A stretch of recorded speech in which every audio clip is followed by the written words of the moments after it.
সকলোকে শুভেচ্ছা।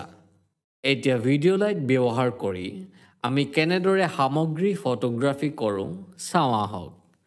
পৰৱৰ্তী ছেটআপৰ দৰে এই একেটা ছেটআপ সৃষ্টি কৰিম। আমি এটা পৃষ্ঠভূমি সংলগ্ন কৰিম আৰু পৃষ্ঠভূমিৰ তলত আমি এখন বগা কাগজ ৰাখিম আৰু সামগ্ৰীটো ইয়াত ৰাখিম। এতিয়া মই আপোনাক দেখুৱাইছোঁ যে মই কেনেদৰে লাইটবোৰ ছেটআপ কৰোঁ। মই সেইবোৰ ক'ত ৰাখিছোঁ আৰু কোনবোৰ লাইট ব্যৱহাৰ কৰোঁ।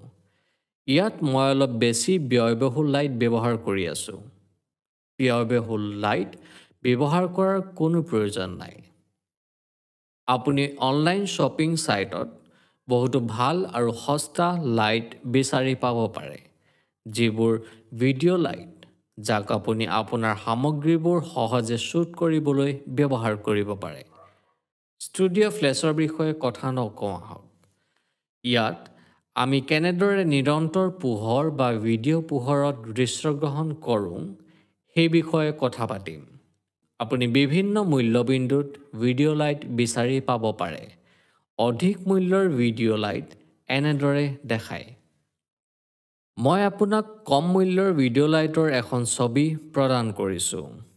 আমি প্ৰথমে দেখা পোহৰটো অনলাইন শ্বপিং ছাইটত উপলব্ধ আটাইতকৈ সস্তা আৰু আটাইতকৈ উপযোগী পোহৰ। পোহৰৰ মূল্য ৩৫০ টকাৰ পৰা আৰম্ভ হয় আৰু আপুনি ইয়াক ২০০০ বা ২৫০০ টকালৈ বিচাৰি পাব পাৰে। এই মূল্য পাৰ্থক্যবোৰৰ কাৰণ হৈছে যে কিছুমান লাইটে বিভিন্ন ৰঙৰ তাপমাত্ৰা প্ৰদান কৰে, অত্যাধিক বগাৰ পৰা অত্যাধিক হালধীয়ালৈ, ৫০০ৰ পৰা ৬০০ৰ পৰা ১০০০লৈকে বৰ্ণালী আৱৰি। আপুনি ৩টা বগা বেলেন্স গ্ৰেডো পাব পাৰে, যিবোৰ আমি LED লাইটত দেখিছিলোঁ, যেনে গৰম বগা, বগা আৰু গৰম হালধীয়া। পৰৱৰ্তী প্ৰকাৰৰ পোহৰ হৈছে এটা পেনেল লাইট। পেনেল লাইটৰ মূল্য অলপ বেছি, কিন্তু পেনেল লাইটৰ মানদণ্ড ৰিং লাইটতকৈ ভাল। পেনেল লাইটে আপোনাক কিছু লাভালাভো দিয়ে। আপুনি বিভিন্ন শ্ৰেণীত বিভিন্ন প্ৰকাৰৰ ৰঙৰ উষ্ণতা প্ৰাপ্ত কৰিব পাৰে, ২০০ৰ পৰা ৬০০০লৈ। ই এটা ৰিম'টৰ সৈতেও আহে, যাৰ পৰা আপুনি পেনেল লাইটবোৰ নিয়ন্ত্ৰণ কৰিব পাৰে। পৰৱৰ্তী পোহৰটো হৈছে AC বা DC LED লাইট। মই দেখুওৱা তিনিওটা লাইট আটাইতকৈ ব্যয়বহুল। এই পোহৰৰ সৰ্বশ্ৰেষ্ঠ সুবিধাটো হ'ল যে আপুনি এই পোহৰত এটা কোমল বাকচ ব্যৱহাৰ কৰিব পাৰে। কোমল বাকচ হৈছে পোহৰ কোমল কৰাৰ বাবে এক প্ৰকাৰৰ পোহৰ, এক প্ৰকাৰৰ বিশেষ কাপোৰেৰে নিৰ্মিত।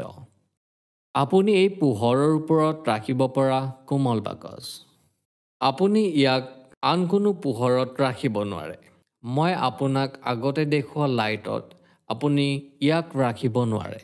ইয়াৰ সৈতে আৰু এটা কথা কওঁ, এই পোহৰৰ মূল্য পোহৰৰ আকৃতিৰ মূল্যৰ সমান।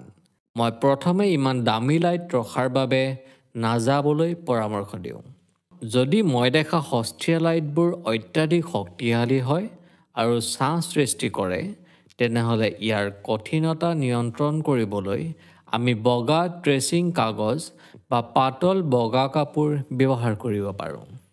AC DC লাইট বেটাৰীত কাম কৰে, সেয়েহে আপোনাক কোনো বিদ্যুতৰ প্ৰয়োজন নাই। আপুনি ইয়াক বাহিৰৰ শ্বুটৰ বাবে ব্যৱহাৰ কৰিব পাৰে বা বৈকল্পিকভাৱে আপুনি ইয়াক সাধাৰণ বৈদ্যুতিক সংযোগৰ জৰিয়তে শক্তি প্ৰদান কৰিব পাৰে। পৰৱৰ্তী ভিডিঅ'টোত আমি বগা ভাৰসাম্যৰ বিষয়ে কথা পাতিম। বগা ভাৰসাম্যৰ বিষয়ে কোৱাৰ পিছত আমি চাম মই ইয়াত লাইটৰ সৈতে সৃষ্টি কৰা ছেটআপ আৰু সেই ছেটআপটো মোবাইলৰ ভিতৰৰ পৰা কেনে হ'ব। আৰু মই সেই ছেটআপটো কেনেকুৱা হ'ব তাৰ এটা নক্সা তৈয়াৰ কৰিছিলোঁ। এই চিত্ৰৰ জৰিয়তে মই আপোনাক দেখুৱাম কোনটো স্থিতিত লাইট ৰাখিব লাগে। ৫৬০০ হৈছে সূৰ্যৰ পোহৰৰ ৰঙৰ উষ্ণতা। ষ্টুডিঅ' ফ্লেছ হৈছে ৫৬০০ কেলভিন লাইট লেম্প। ভিডিঅ' পোহৰৰ ক্ষেত্ৰত এতিয়া উপলব্ধ সুবিধাটো হ'ল আপুনি ৰঙৰ তাপমাত্ৰা সলনি কৰিব পাৰে। সেইটো আপুনি পোহৰ হালধীয়াৰ পৰা বগালৈ সলনি কৰিব পাৰে। তেনে ক্ষেত্ৰত আন এটা বস্তু আহে যাক আমি বগা ভাৰসাম্য বুলি কওঁ। অৰ্থাৎ যদি আপোনাৰ লাইট হালধীয়া হয়, আপুনি ফটো তুলিলে আপোনাৰ বগাবোৰ নিখুঁত বগা নহয়। বগা ভাৰসাম্য সলনি কৰি আৰু মিলাই লোৱাৰ পাছত আমি এক বিশুদ্ধ বগা প্ৰাপ্ত কৰিব পাৰোঁ। এই বগা ভাৰসাম্য সলনি কৰাৰ বহুতো পদ্ধতি আছে। এটা মেনুৱেলভাৱে আৰু আনটো স্বয়ংক্ৰিয়ভাৱে। যেতিয়া আপুনি আপোনাৰ মোবাইল ডিভাইচত প্ৰ' মোডত প্ৰৱেশ কৰে, আপুনি বগা বেলেন্সৰ সৈতে এটা বিকল্প বিচাৰি পাব। WB হিচাপে সূচিত কৰা হৈছে। অৱশ্যে ইয়াক সদায় স্পষ্টভাৱে বগা ভাৰসাম্য বুলি লিখা নহ'বও পাৰে। ছবি তোলাৰ আগতে আপুনি ইয়াত কেইটামান সালসলনি কৰিব পাৰে। বৈকল্পিকভাৱে ছবি তোলাৰ পিছত আপুনি যিকোনো বগা বেলেন্স এপ ব্যৱহাৰ কৰি সেইবোৰ সম্পাদনা কৰিব পাৰে। এইটো লাইটৰ বিষয়ে এটা ধাৰণা যিটো মই ভিডিঅ'টোত দি আহিছোঁ। এতিয়া মই চাম এই পোহৰটো কেনেকুৱা দেখায়। ফ্ৰেমৰ বাওঁফালে পোহৰক মুখ্য পোহৰ বুলি কোৱা হয়। সোঁফালে থকা সৰু সৰু আকাৰৰ পোহৰক ফিল্ড লাইট বুলি কোৱা হয়। ফিল্ড লাইট বা মুখ্য পোহৰ ৰখাৰ বাবে নিৰ্দিষ্ট নিয়ম আছে। লাইট দুটা সদায় কেমেৰাৰ দুয়োফালে থাকিব, কেতিয়াও এফালে নহয়। মুখ্য পোহৰটো য'ত সামগ্ৰীৰ মাত্ৰা সৰ্বশ্ৰেষ্ঠভাৱে দেখা যায় তাত ৰাখিব লাগে। ফিল্ড লাইটটো মুখ্য পোহৰৰ বিপৰীতে আৰু যিমান সম্ভৱ কেমেৰাৰ ওচৰত ৰাখিব লাগে। ফিল্ড লাইটৰ উদ্দেশ্য হৈছে মুখ্য পোহৰৰ দ্বাৰা সৃষ্টি হোৱা কঠিন ছাঁ হ্ৰাস কৰা। মূল পোহৰটো ফটোগ্ৰাফীত সূৰ্যৰ পোহৰৰ বিকল্প হিচাপে ব্যৱহাৰ কৰা হয়।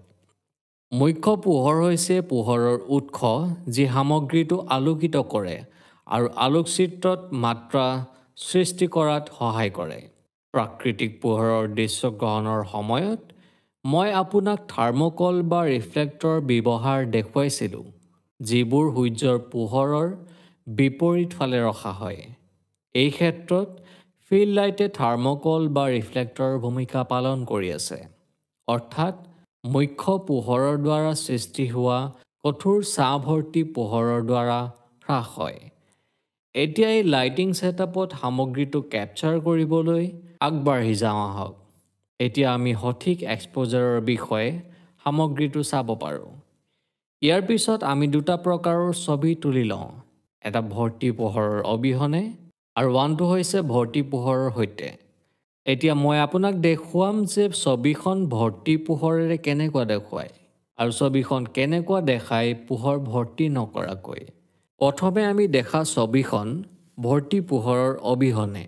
সোঁফালে আপুনি দেখিব পাৰে যে শক্তিশালী এটা সৃষ্টি হৈছে যি ভাল দেখা নাযায়। পৰৱৰ্তী ছবিখনত আমি চাব পাৰোঁ যে আমি কেনেদৰে ফিল্ড লাইট ব্যৱহাৰৰ সৈতে এই শক্তিশালী ছাঁটো হ্ৰাস কৰোঁ। এতিয়া আমি দেখিছোঁ যে শক্তিশালী ছাঁটো আৰু নাই আৰু সামগ্ৰীটো সঁচাকৈয়ে ভাল দেখা গৈছে। পোহৰ আৰু ছাঁৰ আন্তঃক্ৰিয়া য'ৰ পৰা সামগ্ৰীৰ মাত্ৰা সৃষ্টি কৰা হয় অতি স্পষ্টভাৱে বুজিব পাৰি। ইয়াত কোনো ছবি সম্পাদনা কৰা হোৱা নাই, সেইবোৰ লোৱা হিচাপেই দেখুওৱা হৈছে। যেতিয়া আমি পৰৱৰ্তী ভিডিঅ'ত সম্পাদনা শিকিম, আমি সেইবোৰ কেনেদৰে সম্পাদনা কৰিব লাগে চাম।